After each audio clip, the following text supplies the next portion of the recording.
Good morning students. आज मैं आप लोग का रिवीजन कराने जा रही हूँ लूपिंग टॉपिक का। ये टॉपिक मैंने क्यों चूज़ किया, क्योंकि इससे बहुत सारे क्वेश्चन एग्ज़ाम में पूछे जाते हैं। मैंने आप लोग को लास्ट 3 ईयर के क्वेश्चन पेपर सेंड किए थे, तो आप लोगों ने देखा होगा कि जो लूपिंग है उससे हमेशा for loop, while, do while loop को एक्सप्लेन करो with the help of some example. तो इस टाइप के क्वेश्चन बनते थे। तो ये जो टॉपिक है ये काफ़ी इम्पोर्टेंट है। इसके अलावा जो क्वेश्चन पेपर में हमारे प्रोग्राम जो पूछे गए हैं उनमें भी लूपिंग का जो भी पूरी, अगर आप लोग को लूपिंग आ गई तो आप किसी भी तरीके का प्रोग्राम बना सकते हैं, क्योंकि पूरा ही कॉन्सेप्ट लूपिंग के अराउंड ही घूमता रहता है। अगर हमें फैक्टोरियल का प्रोग्राम बनाना है, हमें मैट्रिक्स मल्टीप्लिकेशन का प्रोग्राम बनाना है, मैट्रिक्स एडिशन का प्रोग्राम बनाना है, हमें कुछ भी करना है, तो लूपिंग अगर हमें नहीं आती है तो हम कितना भी बड़ा प्रोग्राम या कितना भी छोटा प्रोग्राम हम नहीं बना पाएंगे। तो ये काफ़ी इम्पोर्टेंट टॉपिक है, तो इसको आप केयरफुली इस वीडियो को वॉच करिएगा। तो सबसे पहले लूप क्या होते हैं हमारे। लूप जो हमारे स्टेटमेंट्स होते हैं उनकी सीक्वेंस को काफ़ी बार एग्जीक्यूट करते हैं। अब वो काफ़ी, उसकी लिमिट क्या है कि वो कितनी बार एग्जीक्यूट होना है, वो डिपेंड करेगा हमारी टेस्ट कंडीशन पर। जब तक हमारी टेस्ट कंडीशन ट्रू रहती है, जो हमारे सीक्वेंस ऑफ स्टेटमेंट है या ब्लॉक ऑफ स्टेटमेंट्स हैं, जो बहुत सारे स्टेटमेंट्स होते हैं विद इन ए लूप, वो बार बार एग्जीक्यूट होते रहते हैं। तो लूपिंग क्या है? लूपिंग एक ऐसा प्रोसेस है, ये प्रोग्राम में किसी स्पेशल कंडीशन के पूरा होने तक, फिर से सुनिए, प्रोग्राम में किसी स्पेशल कंडीशन के पूरा होने तक प्रोग्राम के किसी पार्ट का बार बार एग्जीक्यूट होने का जो प्रोसेस है उसको लूपिंग कहा जाता है। लूप के दो पार्ट होते हैं, एक तो बॉडी ऑफ लूप और कंट्रोल स्टेटमेंट। तो लूप में क्या होता है कि कुछ पर्टिकुलर सेक्शन ऑफ कोड होता है, स्टेटमेंट्स होते हैं जो बार बार एग्जीक्यूट होते हैं। लूप कितने टाइप्स का होता है? लूप को दो टाइप में डिवाइड किया गया है, एंट्री कंट्रोल्ड लूप और exit controlled loop. Entry controlled loop, जैसा कि नाम से ही अगर आप इसको देखेंगे, एंट्री कंट्रोल मीन्स हम एंट्री को कंट्रोल कर रहे हैं, लूप के अंदर एंट्री को कंट्रोल कर रहे हैं। तो एंट्री कंट्रोल लूप कौन से लूप होंगे? अगर हम कोई भी टेस्ट कंडीशन को लूप में जाने से पहले ही चेक कर लेंगे और तभी अंदर जाएंगे, लूप के तभी अंदर जाएंगे, तभी स्टेटमेंट को एग्जीक्यूट करेंगे जब वो कंडीशन ट्रू होगी, यानी एंट्री पे ही हमने कंट्रोल लगा दिया, तो इसे कहते हैं प्री चेकिंग लूप। नेक्स्ट जो लूप है वो हमारा एग्जिट कंट्रोल लूप, यानी जब एग्जिट हो रहा है तब हमने कंट्रोल किया है। तो यदि जो हमारी टेस्ट कंडीशन है वो लूप के बाहर आने पर अगर हम चेक करें टेस्ट कंडीशन, तो इसे कहते हैं post checking loop. Entry control loop में तो हमने पहले ही अपना क्राइटेरिया फिक्स कर दिया कि टेस्ट कंडीशन ट्रू होगी तभी अंदर जाएंगे, अदरवाइज हम बाहर ही रहते हैं। लेकिन एग्जिट कंट्रोल लूप में टेस्ट कंडीशन ट्रू नहीं भी है तो भी हम एक बार अंदर जाते हैं। इसको मैं आप लोग को प्रैक्टिकल टर्बो सी सी प्लस प्लस जो हमारा कंपाइलर है उसकी हेल्प से भी मैं प्रोग्राम बनाकर आप लोग को शो कर दूंगी कि what is the difference between these two controlled loop. अब ये हमारा फ्लो चार्ट है एंट्री कंट्रोल लूप का और एग्जिट कंट्रोल लूप का। आप लोग देखिए, इसको बिल्कुल ध्यान से देखिए। अगर आप लोग को जब भी क्वेश्चन पेपर में आएगा लूप के बारे में लिखने के लिए, अगर आपने इसका फ्लो चार्ट का यूज़ किया तो ये एग्जामिनर पे एक अच्छा इंप्रेशन डालता है। क्योंकि फ्लो चार्ट क्या होता है? फ्लो चार्ट ग्राफिकल रिप्रेजेंटेशन होती है हमारी एल्गो की। तो लिखने से ज़्यादा, क्योंकि मैंने आप लोग को बताया था, लिखने से ज़्यादा जो ग्राफिकल रिप्रेजेंटेशन होती है, जो सिंबल्स होते हैं, वो जो ह्यूमन आइज पर वो ज़्यादा इम्पैक्ट डालते हैं। इसीलिए अगर आप फ्लो चार्ट बनाएंगे तो वो हमारे जो आंसर है उसको बहुत ही अच्छा कर देंगे, तो एग्जामिनर पे एक अच्छा इफेक्ट पड़ेगा। और ये क्लियरली भी आप लोग को, इसको देखने से हमारा कॉन्सेप्ट भी क्लियर होता है। तो एंट्री कंट्रोल लूप में आप लोग देखेंगे कि पहले हमने टेस्ट कंडीशन चेक करी, ट्रू है तो अंदर गए बॉडी ऑफ द लूप में, और फिर से क्योंकि लूप में क्या होता है, स्टेटमेंट बार बार एग्जीक्यूट होते रहता है जब तक कंडीशन ट्रू रहती है। तो फिर से चेक करेंगे कि टेस्ट कंडीशन ट्रू है या नहीं। अगर फॉल्स हो जाती है तो हम बाहर निकल आते हैं। लेकिन एग्जिट कंट्रोल लूप में आप लोग देख रहे हैं कि जो बॉडी ऑफ लूप है वो हमारे पहले हो रही है, वो उसमें हम पहले जा रहे हैं, पहले एंटर कर रहे हैं। एक बार मतलब हम स्टेटमेंट जो भी एग्जीक्यूट करेंगे वो एक बार वन टाइम एग्जीक्यूट होगा। आफ्टर दैट हम लोग टेस्ट कंडीशन चेक करेंगे। उसके बाद क्योंकि लूप है तो बार बार स्टेटमेंट एग्जीक्यूट होने ही हैं। ट्रू होगी तो फिर से लूप के अंदर जाएंगे, स्टेटमेंट होंगे उनको एग्जीक्यूट करेंगे, और फॉल्स होने पर हम लोग बाहर निकल आएंगे। तो ये फ्लो चार्ट है, इनको आप लोग अच्छे से प्रैक्टिस करके भी देखिएगा, और यही इसका पूरा का पूरा कॉन्सेप्ट है। अब हमारे दो लूप हो गए, एंट्री कंट्रोल लूप और एग्जिट कंट्रोल लूप। अब बात आती है कि फोर लूप। लूप जो होते हैं वो हमारे थ्री टाइप्स के होते हैं, फोर लूप, वाइल लूप और डू वाइल लूप। तो आज मैं आप लोग को के साथ डिस्कस करूंगी फोर लूप को। फोर लूप क्या होता है? फोर लूप को एंट्री कंट्रोल्ड लूप भी कहते हैं। क्यों? क्योंकि इसमें टेस्ट कंडीशन को पहले चेक किया जाता है। तो जब भी ये होगा कि फोर लूप के बारे में लिखो और एग्जाम्पल दो, तो सबसे पहले आप क्या बताओगे कि जो फोर लूप होता है इसे एंट्री कंट्रोल लूप भी कहते हैं।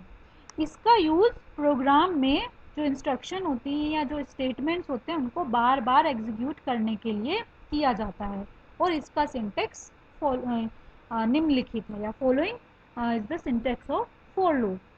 तो फोर लूप की सिंटेक्स क्या होती है? पहले हम फोर लिखेंगे, ब्रैकेट लगाएंगे, इनिशियलाइजेशन करेंगे, सेमी कोलन लगाएंगे, टेस्ट कंडीशन लिखेंगे, सेमी कोलन लगाएंगे, और अपडेट स्टेटमेंट लिखेंगे। Update statement means either increment और डिक्रीमेंट, जो भी हमारा कंट्रोल वेरिएबल होगा, और ब्रैकेट लगा के जो कर्ली ब्रैकेट है इसके बीच में हम स्टेटमेंट्स लिख देंगे। अब मैंने आप लोग को जब सी लैंग्वेज की प्रोग्रामिंग करना स्टार्ट करना बताया था, तो उसमें मैंने बताया था कि आफ्टर एवरी स्टेटमेंट हम लोग सेमीकोलन लगाते हैं। लेकिन आप लोग ध्यान रखिएगा, फोर लूप के बाद अभी जो ब्रैकेट है इसके बाद आप लोग सेमीकोलन नहीं लगाएंगे। क्यों नहीं लगाएंगे? क्योंकि सेमीकोलन बताता है कि हमारा जो स्टेटमेंट है वो खत्म हो गया है, कंप्लीट हो गया है। लेकिन फोर लूप तो अभी स्टार्ट हुआ है, वो खत्म नहीं हुआ है। वो कब खत्म होगा? जब क्लोज वाला कर्ली ब्रैकेट खत्म होगा। तो इसके अंदर स्टेटमेंट्स हम लोग लिखते हैं।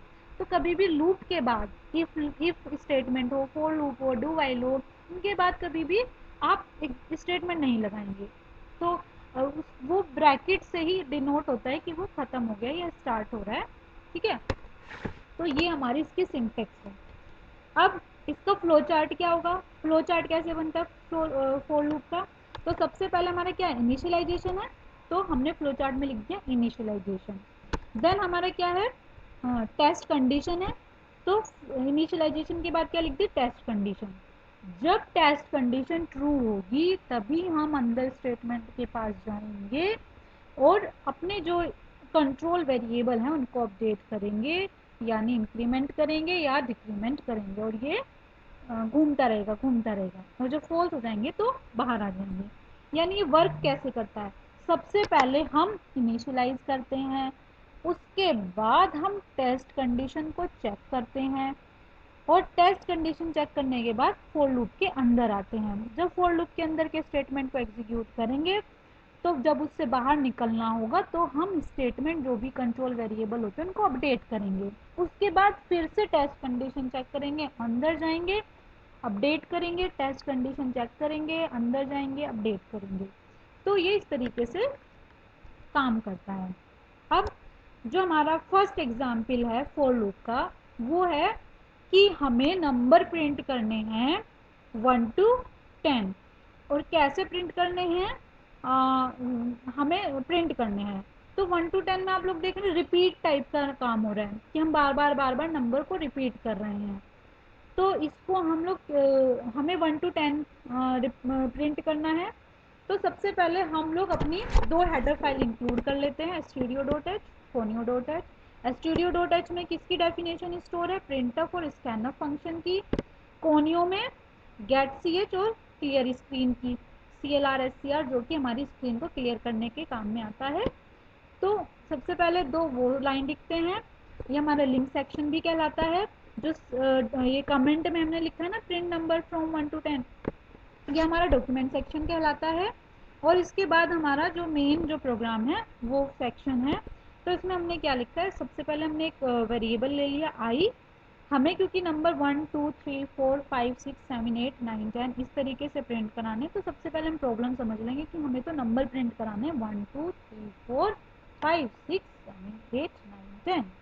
तो हमें सिर्फ एक ही हमें नंबर आई, जो भी नंबर है मैं वो प्रिंट कराना है। तो हमने एक वेरिएबल ले लिया आई। अब फॉर लूप लगाया, 1 to 10 ही नंबर प्रिंट करने हैं और बार बार नंबर इंक्रीमेंट होते जा रहे हैं। 1 to 10, अगर 10 to 1 होता तो डिक्रीमेंट होता। और हमें नंबर प्रिंट करने हैं, जो भी हमारा नंबर है वो कौन सा है, आई आई ही कंट्रोल कर रहा है कि 1 2 3, जितनी बार ये लूप चलेगा, फर्स्ट टाइम चला तो 1 प्रिंट कर दे, सेकेंड टाइम चला तो 2 प्रिंट कर दे।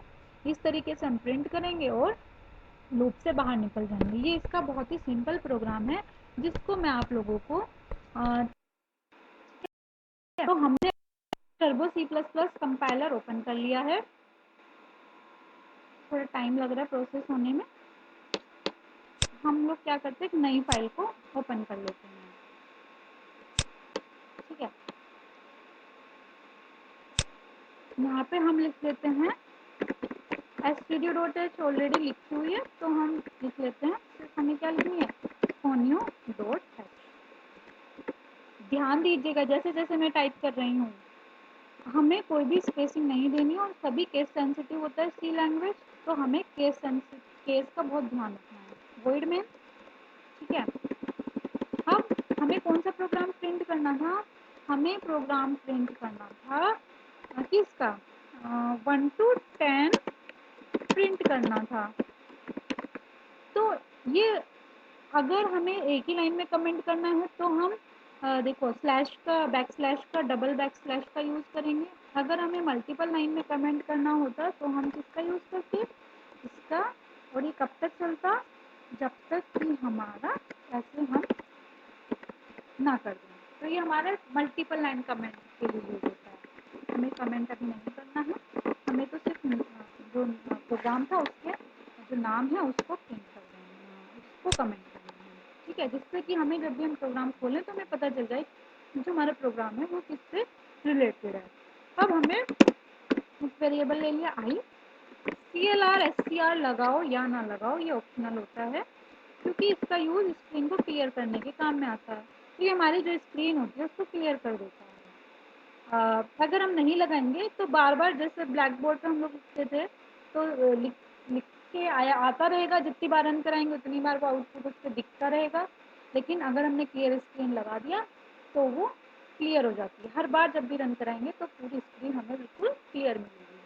अब हमें क्या करना है, अब हमें फोल्ड, क्योंकि बहुत ही सिंपल प्रोग्राम है, इजी है, तो सबसे पहले हमें 1 to 10 ही प्रिंट करना था। ये हो गया इनिशियलाइजेशन।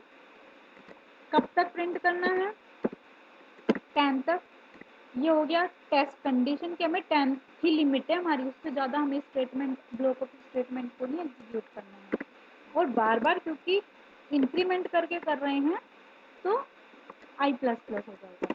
क्या प्रिंट करना है, अब जब भी आप इस तरीके से लूपिंग करो तो दोनों ही ब्रैकेट एक साथ लगा दो, क्योंकि जब भी अगर आप सिर्फ एक ही ब्रैकेट लगाते हैं तो बाद में क्या होगा कि नंबर ऑफ जो ओपन ब्रैकेट है वो नंबर ऑफ क्लोज ब्रैकेट के बराबर होने चाहिए, अगर नहीं होगा तो फिर एरर आएगी। तो प्रिंटफ हमें क्या करना है, हमें प्रिंटफ करना है आई को, तो ये लिखेंगे आई।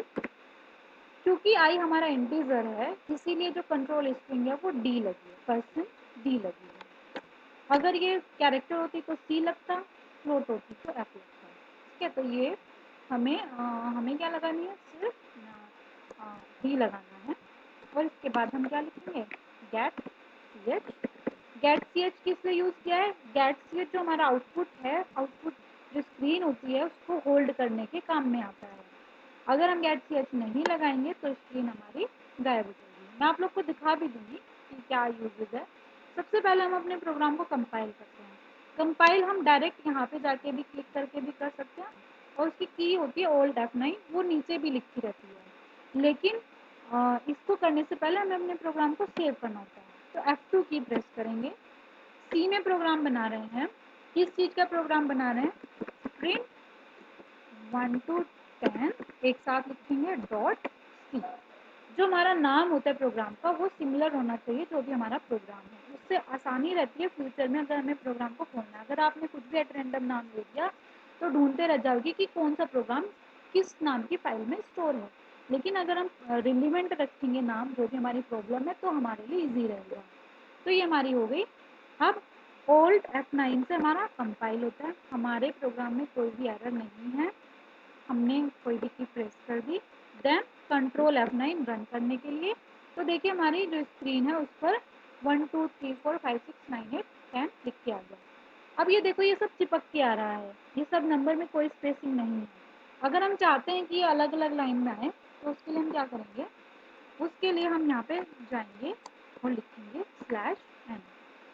/n किस लिए यूज़ होता है कि वो जब भी रन करे वो हर बार नेक्स्ट लाइन में प्रिंट कर दे। F2 से सेव कर देते हैं, एंटर प्रेस करेंगे तो ये देखिए हमारा नेक्स्ट लाइन में प्रिंट हो गया।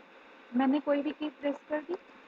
अगर हमें अलग अलग लाइन में नहीं करना है, एक ही लाइन में स्पेसिंग के साथ प्रिंट करना है, तो ये देखिए तो एक ही लाइन में स्पेसिंग के साथ प्रिंट हो गया।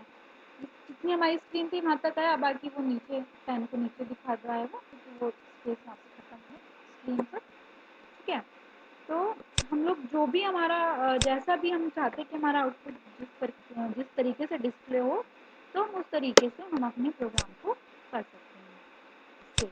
अब मैं आप लोग को बता रही हूँ क्लियर स्क्रीन नहीं लगाती तो क्या होता है कि हमें एक ही लाइन को कमेंट करना है तो कर लेते हैं। ये आ गया, तो एक क्लियर स्क्रीन है, जो हमारा पहला आउटपुट था उसको भी रखा, उसने स्क्रीन क्लियर नहीं की। तो क्लियर स्क्रीन का जो मतलब है वो है स्क्रीन को क्लियर कर देना। ये वाइवा में भी क्वेश्चन पूछा जाता है। तो ये किस नाम की हेडर फाइल में डिफाइन है, इसकी जो डेफिनेशन, क्लियर स्क्रीन एक प्री डिफाइन या बिल्ट इन फंक्शन होता है जिसकी definition conio dot H console input output नाम की हेडर फाइल में डिफाइन है। अगर मैं गेट सी एच पे कमेंट कर दूँ तो देखिए क्या आता है। मैं रन कर रही हूँ तो देखिए बार बार इसी पे ही आ जा रहा है। मैं रन कर रही हूँ लेकिन बार बार यही स्क्रीन आ रही है, यानी वो हमारे जो आउटपुट स्क्रीन है वो कुछ फ्रैक्शन ऑफ सेकंड के लिए खुलती हमें दिखाई भी नहीं देती, तो ये होल्ड नहीं रखता हमारे जो हमारी स्क्रीन है उसको होल्ड करके नहीं रखता है। तो सेव कर दूँगी, फिर से रन कराएंगे तो देखिए ये हमारा प्रिंट हो जाएगा। तो ये हमारा है सिंपल प्रोग्राम जिसमें कि हमें क्या प्रिंट करना है, 1 to 10 प्रिंट करना है। इसी तरीके से हम बहुत सारे प्रोग्राम बना सकते हैं फॉर लूप के। जितनी ज़्यादा प्रैक्टिस आप कंपाइलर पे करोगे सी की तभी आपको लर्न होंगे प्रोग्राम, अदरवाइज आप लोग को लर्न नहीं होंगे। अब मैं जो ये प्रोग्राम है, ठीक है, अब हम इससे एग्जिट कर जाते हैं। अब हम अपनी पीपीटी पे वापस आते हैं। ये हमारा हो गया। अब सेम जो सेकंड प्रोग्राम है वो इसका है हमारा एन नेचुरल नंबर का सम निकालने वाला। तो N natural number means natural number 1 2 3 ये नेचुरल नंबर होते हैं। तो कितने नेचुरल नंबर का सम निकालना है, ये काफ़ी इंपॉर्टेंट प्रोग्राम है जो कि एग्जाम में पूछा जाता है। तो ये इसको आप लोग ट्राई करिएगा। सबसे पहले हमारे पास क्या होना चाहिए, हम प्रॉब्लम पे फोकस करेंगे कि पहले हम प्रॉब्लम को समझेंगे क्या प्रॉब्लम है। प्रॉब्लम हमारी ये है कि हमें पहले एन नेचुरल नंबर का सम चाहिए, हमें पहले 5 नेचुरल नंबर का सम चाहिए या पहले 10 नेचुरल नंबर का सम चाहिए। तो पहले प्रॉब्लम समझ लेंगे। आप पहले 5 नेचुरल नंबर का सम कैसे निकालेंगे, 1 + 2 + 3 + 4 + 5। तो आप ऐसे भी जोड़ सकते हैं। अदरवाइज आप लोगों ने अर्थमेटिक सीरीज पढ़ी होगी, उसमें एडिशन वो फॉर्मूला होगा कि कैसे अगर एपी कोई है तो 1 + 2 + 3 एक एपी ही बनती चली जाएगी।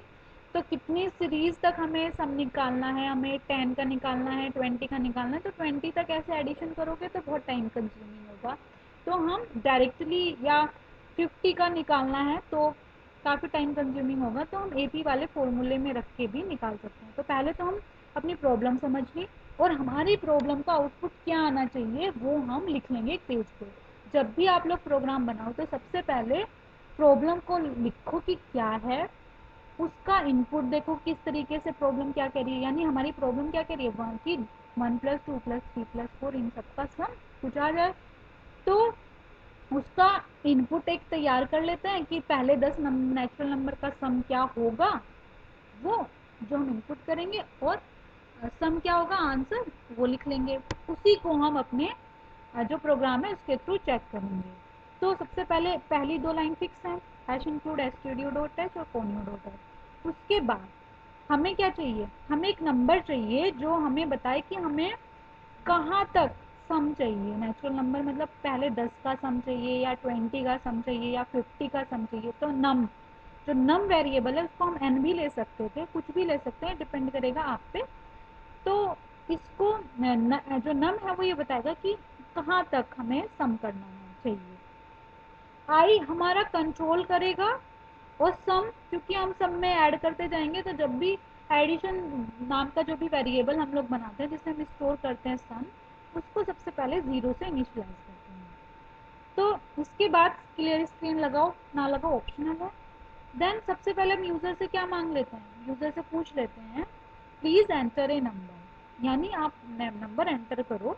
आपकी प्रॉब्लम क्या है, मतलब आप नंबर एंटर करो जिसका आप लोग समझा रहे हैं। स्कैनफ के थ्रू रीड करते हैं, तो रीड कर लिया। उसके लिए क्या जो स्ट्रिंग है वो है %d और कोमा एंड %num। तो ये तरीका हो गया रीड करने का। फोर लूप कब तक चलाना है, 1 से लेके, यानी हमें 1 से सम करते जाना था। कब तक, जब तक हमारा जो नंबर जो भी हमने डिफाइन किया, जो भी रेंज हमने बताई कि पहले 50 या पहले 10 या पहले 20, वहाँ तक हमारी टेस्ट कंडीशन चली गई, रेंज चली गई। Then i plus plus simple formula add ही करना है, इसमें कोई दिमाग नहीं लगाना है, सिंपल ऐड करना है। आप लोग ऐसे ही तो कर रहे हैं 1+2+3, तो ऐसे क्या करते जाना, आई को बार बार ऐड करते जाना है, किसमें, सम में। तो ये बार बार पहले क्या करेगा, एक बार इसने आई को इनिशियलाइज कर दिया 1 से, टेस्ट कंडीशन चेक करी, सपोज हमने नम को डाला 5, टेस्ट कंडीशन चेक करी कि क्या आई हमारा 5 से छोटा है। हाँ अभी तो आई 1 ही है तो वो 5 से छोटा है, तो हम अंदर जाएंगे। तो सम में क्या करेंगे 0 + 1, यानी सम की वैल्यू क्या हो गई 1 हो गई। उसके बाद हम जाएंगे आई प्लस प्लस, आई प्लस प्लस यानी आई में जोड़ देना जो पहले से था, ऐड कर देना, इंक्रीमेंट कर देना। तो आई की वैल्यू क्या हो गई 2, 2 अभी भी 5 से छोटा है यानी अंदर जाओ। तो सम की वैल्यू जो पहले 1 थी तो उसमें क्या ऐड करना है, सम प्लस आई। अब आई 2 हो चुका है तो 1 + 2 यानी 3। फिर से जाओ आई प्लस प्लस के पास, आई की वैल्यू हो गई 3, 3 अभी भी 5 से छोटा है, तो सम के पास जाएंगे तो 2 + 3 यानी 5, आई हो गया 4, अभी भी 5 से छोटा है। तो ऐसे करके हम ऐड करते जाएंगे जब तक वो हमारा 5 से छोटा होगा। इसके बाद हमारा जब आई हमारा 6 हो जाएगा तो 6 नम से 5 से छोटा नहीं होगा, टेस्ट कंडीशन फॉल्स हो जाएगी, तो हम बाहर आ जाएंगे। बाहर आके हमने क्या देखा, हमें सम को प्रिंट करना है, जो भी हमारा हमने कैलकुलेशन करने के बाद जो भी सम निकाला उसको प्रिंट करना है। तो ये हमारा प्रोग्राम प्रिंट कर देगा। तो आप लोग इसे टर्बो C++ जो कंपाइलर है उस पर ट्राई करिएगा। और आप डेव C++ भी कंपाइलर यूज़ कर सकते हैं। मोबाइल पे भी आप लोग टाइप करके भी आप लोग रन करा सकते हैं सी प्रोग्राम, काफ़ी इजी होता है। तो जितने भी प्रोग्राम हैं फॉर लूप के, हम सबकी प्रैक्टिस करिएगा घर पे। Thank you student.